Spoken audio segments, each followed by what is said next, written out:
Good morning, everybody. Happy Sunday. Today is January 25th, 2026. Before we jump into today's best bets, this video is powered by Split Labs because we built the exact tool that we wanted to use as bettors.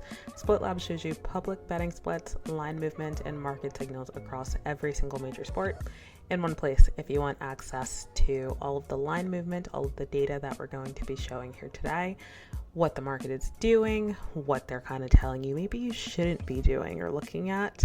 That's literally what Split Labs was made for. Give it a try. Head over to splitlabs.net. Use promo code YouTube for 50% off your first month. And let's get into this slate. We've got an exciting one. NFL playoffs are here. We've got 4 teams remaining for battle. Before we get into that, we missed a day yesterday, so I'm going to recap our last video. It wasn't from yesterday's matchup, so just bear with me there. I gotta get it out the way. This is our first losing day of the week. Not terrible, but not proud of that. We gotta recap it. We gotta be honest, and as I always say, we're gonna quickly celebrate our wins. We're never gonna apologize for losses, but at the same time, we do have to be transparent. We lost Atlanta Hawks over 233.5. Atlanta Hawks did actually cover and upset, which is pretty fantastic. Nets over 216.5. That was a pretty fantastic game against the Celtics. I'm not surprised that the Nets hung around with them. Like I said in that previous video, the Celtics are just a team that just lets me down time and time again, and I don't trust them. But we took the over there, and that cashed beautifully. Thank you. Cleveland Cavaliers -12 against the Kings. That was just disgusting, absolutely disgusting. I was pretty confident in that one. And then the Sacramento Kings team total under 110.5. Lost terribly. They were putting up points. They were hitting their shots. So it says yesterday, but this was the day before. We went 2-3. Our record on the week is 13-9, and now we've got to dive into this NFL slate and get you guys some best bets for the playoffs before kickoff, and we're going to end our week hopefully positively. So with that being said, let's dive into the slate. Game 1 here, and let me get you guys a closer look so you guys can actually see what the data is saying about the Patriots and the Broncos. All right, so we have 56% of bets on New England Patriots -3.5. Pretty much a toss-up on the money. 50% of bets on Patriots, Broncos currently on Split Labs. So not too strong of a read there on the Patriots. However, something that we should note here, it opened at -4.5. It is trending towards Denver, even though 56% of bets are on the Patriots to cover this spread. So we're going to note that down. And then moving over to the money line. Money line is currently sitting at -205. These are FanDuel numbers here on Split Labs. Not the betting splits, just the lines and the live movement and stuff like that. But we're seeing 74% of bets and 89% of money on the New England Patriots. This is not surprising given that Bo Nix is out. Don't forget that. I know it feels like forever since we've seen an NFL playoff game. Bo Nix got hurt in that last game. He is not playing. However, the line is still trending towards the Denver Broncos. This is surprising.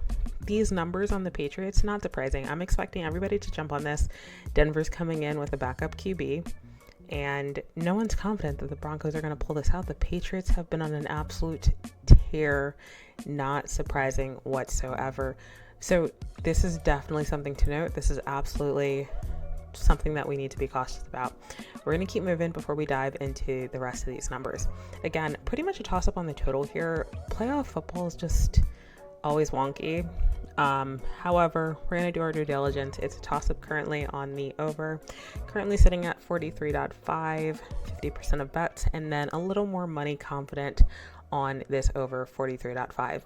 It opened at 41.5. It is now, looks like we're backing up on DraftKings here. So 42.5 on DraftKings, 43.5 on FanDuel currently.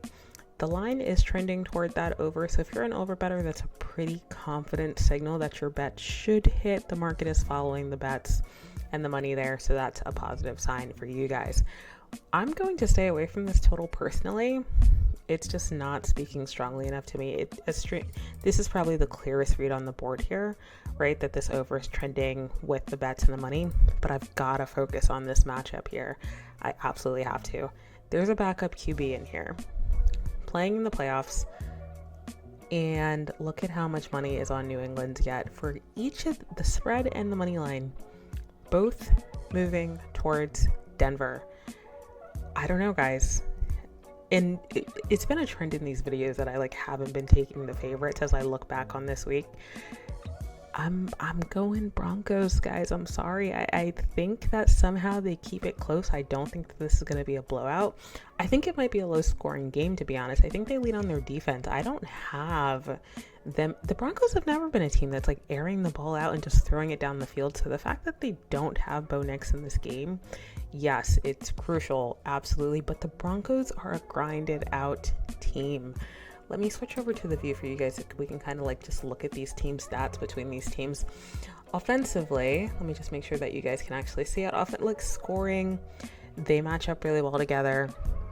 Each of them kind of put up mid to high 20s points per games. So that kind of benefits the over there as well. But look at this defense. Both of these teams are stacked on defense. Play style, the Patriots are kind of edging them out on that one, and then efficiency, the Patriots are just overall more efficient across the board. It's just not even close. On paper, they've got 7th, 11th. Broncos, not surprising. They're just the better team defensively, and I think they're going to lean on that. And with that being said, guys, I really do think that I'm going to lean Denver Broncos plus. I'm getting a worse number here. They opened at 4.5. If you can find a +4 anywhere, that would be fantastic. I'd take that confidently. I think a field goal, right? These numbers are key in the NFL. I'm going to move this to Denver +4. I'm going to go with them covering the spread. I'm not going to say that they're going to upset, but I think a lot of people are putting their ducks in the fact that Bo Nix is hurt.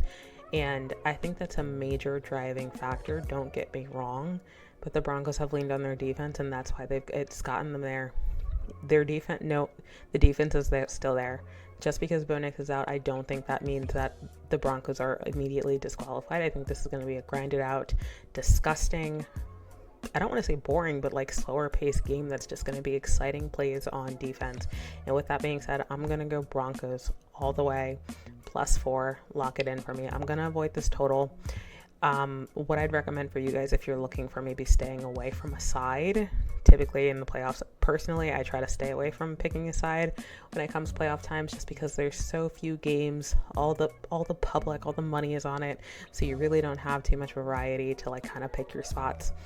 I don't have an opinion on this total right now. It truly is a toss-up. I would say head over to splitlabs.net. If you're betting on this total, take a look at where the percent of bets and money is leading up to kickoff, maybe around 10, to see if it started swaying or not. Obviously, there's more confidence on the over right now for 43.5, and I'm not saying I'm against that. I'm just saying nothing is clear to me here on this total. With that being said, guys, if you guys have seen anything here that is speaking to you that maybe I have missed, as I always say, put it in the comments. Let me know what you guys are thinking, what you guys are feeling, if there's anything that you feel strongly about, and why you think. I know 90% of you guys that catch this video are have a ticket on the Patriots, so tell me what's your perspective on this. Is it because Bo Nix is out and you guys think that the Denver Broncos don't stand a chance, or what's going on with that? But I think this is going to be the game that's closer between the two that we're seeing here. With that being said, let's head over to the next game. We've got the LA Rams and Seattle Seahawks. And full disclosure, guys, I'm a diehard Jets fan. Diehard. So any ex-QBs that are doing well, I just have to root against them. It's in my blood. I'm a hater. I'm sorry. So Sam Darnold being here and playing this well, come on, Sam. Where was this for the Jets? I just got to throw that out there. But anyway, we're seeing, and I've said it to everybody that I talk to, I really do think that the Rams are going to be the team that wins it all. Matthew Stafford, it's just so hard not to root for him. He's such a lovable guy. The team it's so fantastic, so fun to watch, so offensive. and I just love it. Like, I want this to be the year for him. However, when I looked at these numbers, I immediately got concerned. Is looking at the spread here. 53% of bets, 63% of bets on the Rams plus 2.5. When I'm looking at the line movement on Split Labs, this opened up plus 2.5 and it's not moving, right? So this to me is the biggest driving factor right here. The fact that this hasn't moved, and again, check this in the morning closer to kickoff, the fact that the books are really confident in not moving this spread right now is concerning to me. It's plus 2.5, we got 53%. It's nothing crazy, but the books have yet to make an adjustment, and these lines have been out for a week now, right? So it's just something to note. Very throwing caution to the wind there. Same thing, opened plus 120 on the Rams. They are now plus 118. Not the craziest. It's again moving towards the Rams. We're seeing pretty much a toss up here. 50% of bets on LA, and then more confident bets on Seattle Seahawks. And then for the total, this one is pretty fun. We've got an open of over 47.5. It's now currently sitting at 45.5. This is another red flag spot just because currently 57% of bets are on the over 45.5. If you're betting the over, you're getting a better number, which is concerning given that the bets are there. Let's pause there. There's more money on this under. We all know, look at this offense here, and let me switch the view for you guys so you guys can actually see it. This offense is fantastic. They're both putting up almost 60, not 60 points per game, but like 60 points combined. The defense, pretty good, like pretty fantastic play style. They really lean on passing and throwing the ball. So it's not surprising that we're expecting to see the over here. Efficiency, both teams are efficient, right? That's how they made it here. I'm going to avoid a total here as well. Right? Like, I feel like anytime I bet an under against Matthew Stafford, he just destroys it in the first half anyway, so I'm not even going to do that. As you guys know, I am a frequent under better. What I don't like, and this is just still calling out to me ever since the beginning, is the fact that the spread isn't moving. Sam Darnold, I know he's got like an injury going right now and it's a little shaky, but I can't get past this line movement, and I just have to kind of stick with my gut here. Like, I think the Rams are the better team completely. Like, I just think they're more complete, they're more experienced, like they're just a well-oiled machine. And like, how do you bet against Sean McVay? This not moving is concerning. And again, please check splitlabs.net in the morning closer to kickoff and like confirm that the spread isn't moving. Like, when you look at your book, drop in a comment what the number is and like let me know if it's still here. I'm gonna go Seahawks minus 2.5 and Seahawks money line. Like, there's really no reason not to take it. It's minus 142 right now. Looks like minus 138 on DraftKings. I just don't like that the books are comfortable. This line has been up for a week. And all I need the Seahawks to do is win by a field goal. I think this is going to be, right, we said the Broncos game was going to be a grinded out. I think this is going to be like a tug-of-war game. Tug-of-war, just back and forth points, and I think it might come down to just that last second field goal that sends the team off. So with that being said, I'm going to go Seattle. Minus 2.5. I think I'm getting a really good number. And then I'm going to go Seattle Seahawks money line as well, if you're not comfortable praying that spread. But on the books, put me down for both of them. I see no reason why Seattle can't cover this number, right? I think Stafford is awesome. I think the Rams are so exciting, so explosive. Like Puka, I mean, come on. I knew that guy's going to be doing acrobats all across that field, and I'm going to be like regretting, like, why did I not bet the LA Rams? But just looking at these numbers, I don't have it. And like, NFL is one of those sports where I rarely take a short spread like this. Like, if I'm going to take the Rams, I'm just going to do it as an upset, to be honest. Like, if I have to do a coin flip on like who gets the field goal and stuff like that, just give me the money line. So with that being said, Seahawks minus 2.5, Seahawks money line, and that's where I am on this game, guys. With that being said, Only 2 games on the slate. Drop your predictions. Let me know, who do you think wins it all? Who do you think wins each of these matchups, and what your best bets are? And as always, guys, head over to splitlabs.net. You have access to every single league, every single line movement, splits, team advantages, the playbook where you have access to player props and more. Head over to splitlabs.net. There's no reason why you shouldn't be using this tool. It is fantastic, and we are not affiliated with any sportsbook, so this is purely just bettors trying to help other bettors be educated and win their sports bets more efficiently. Promo code YouTube, 50% off for your first month. Link is in the description. With that being said, guys, let's end this week off positively and have a fantastic end of our weekend. I'll catch you guys on the next one.